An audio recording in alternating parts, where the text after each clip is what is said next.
The SAP team. Alright guys, so I know I've been out of touch for a little bit, but I wanted you guys to get a little bit motivated about what the current market is and what we need to be doing right now to recession-proof our business, also COVID-19-proof our business. So I've been getting a lot of phone calls, a lot of texts, whether it's to my current customers, my current teammates, which is you guys, and also our outside team, which is our team in Florida, Virginia, just all over the United States.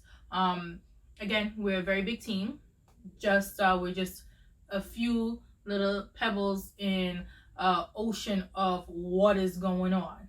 So right now, I want you guys to just take out your pen, your paper. There's just going to be a quick 5 to 10 minutes video on what you need to be telling your customers and what you yourself need to be doing. Okay, number 1, current state of the market. Every time someone asks you, what is the market like? Your answer should never be, oh, this was going on, this was going on. You need to figure out what is going on with them, why they're asking you that question. That's rule number 1. So when someone asks you, what is the current state of the market? It depends. Because it so much depends on the customer, what they're trying to do. Are they trying to buy? Are they trying to rent? Are they trying to sell? Are they trying to move out of state? You need to ask the right questions to figure out where they're trying to be right now and what they're trying to do. That is very important. That is what we call cultivating a relationship with your customer, okay?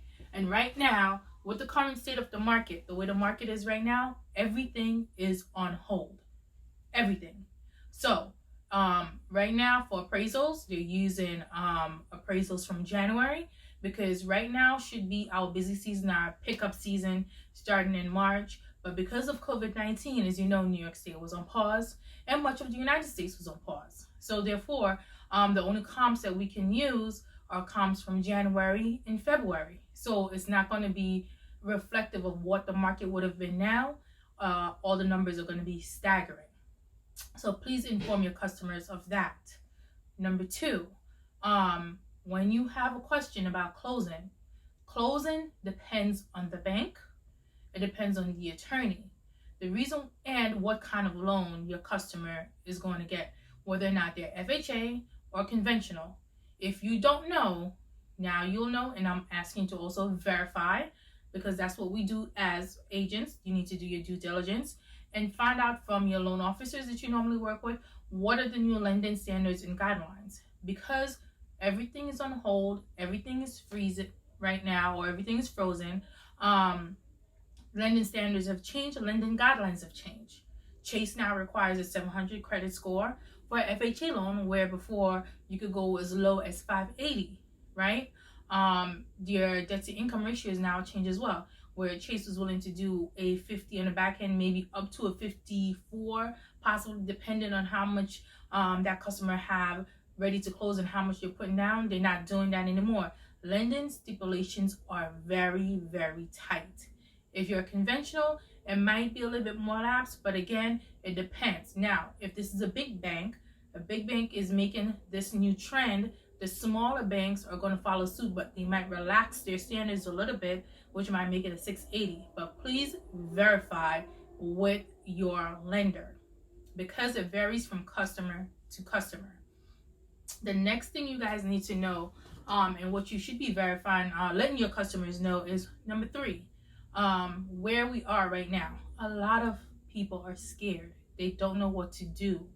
And a lot of them don't want to spend the money they have, okay? A lot of things are going to happen once the market opens back up. There's going to be a quick rush, and everybody's going to be buying, selling, renting, trying to get to where they need to be before the school year starts, or before it gets cold again, and before what they're predicting to be the second wave that's going to come when it gets cold. So what you need to be letting your customers know is like, hey, when the market opens back up, be prepared for this. Because everybody's at home right now. Multiple things is going on at home. What's going on is spouses are getting to understand that they hate each other, so the divorce rate is going to go up. People are having a lot of sex. Let's just be to the point. So a lot of babies are going to be coming 9 to 10 months from now. You need to make sure that you let people know, your current customers and also your sphere, that you are here, you're a realtor, and you're still working. The way you let them know that is text, social media, and like we used to do back in the day, pick up the phone and call. Do not pick up the phone just to sell. Pick up the phone to call, check in, find out how that customer is doing. And it could just all start with just a simple text as, hi, how you doing? How are you coping right now? Do you need someone to talk to? Something as simple as that. And you'll see how many people respond.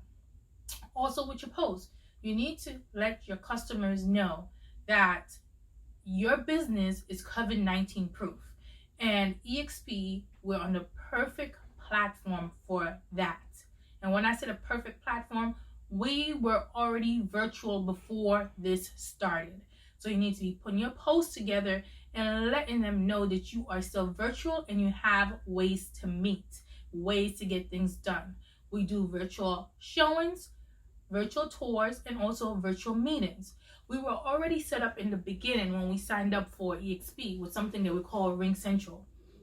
What I found out recently is that Zoom is built into RingCentral, and we were all given our own extension. So our extension is attached to our Zoom. So take the time out, log into RingCentral. If you forgot your password and all of that, go in, call, get everything verified, and get in there, set it up. So that's a way for you to do your Zoom meetings as well. Get your buyer and your seller presentation together. You can put it into the Zoom and you can share your screen in Zoom, because there's a place at the bottom, if you guys haven't tried it yet, that says share screen. You can share your screen with your customer, showing them what they can expect from you, explaining all their documents that they're going to be signing, what it is to be virtual at the moment. So definitely take the time to do that. And finally, let them know, again, keep them current of what's going on in the market as it pertains to them, their personal life. Okay?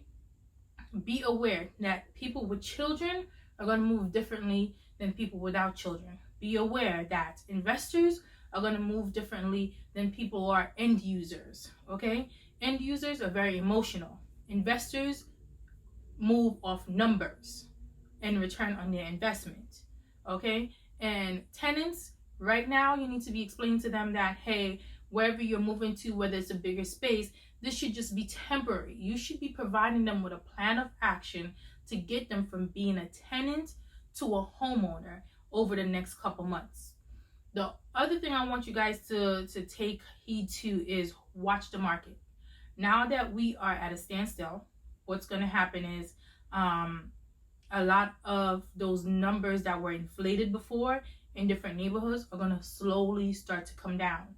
They're going to stagger for a little bit and they're going to slowly start to come down, just because there's not enough sales going on, or sales are not moving as rapidly as before to get the comps that they need.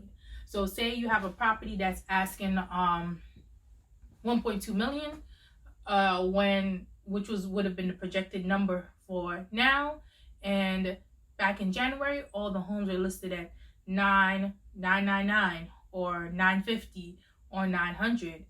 You're not going to get the comp you need to make that house a $1.2 million house.